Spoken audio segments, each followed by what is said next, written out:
அப்படி என்னடி குறை வச்சிட்டேன் உனக்கு? மொத்தமா சொல்லவா ஒன்னொன்னா சொல்லவா? ஒன்னாவே சொல்லு. ஒரு மனுஷன் ஒரு தடவை 2 தடவை டீ கேட்கலாம்.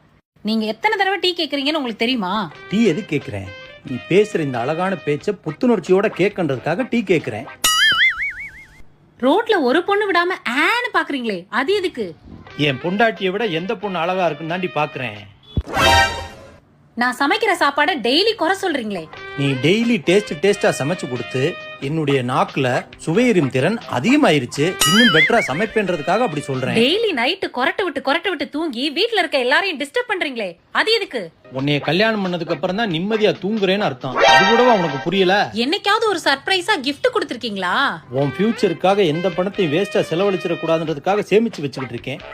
அதை கூட தப்பா புரிஞ்சுக்கிட்டு இருக்க. இப்ப சொல்லு, வேற எதுவும் குறை இருக்கா? எந்த குறை சொன்னாலும் தான் அதுக்கு ஒரு சாக்கு சொல்லிருவீங்களே. நான் எங்க அம்மா வீட்ல இருந்ததை விட உங்ககிட்ட தான் சாமி சந்தோஷமா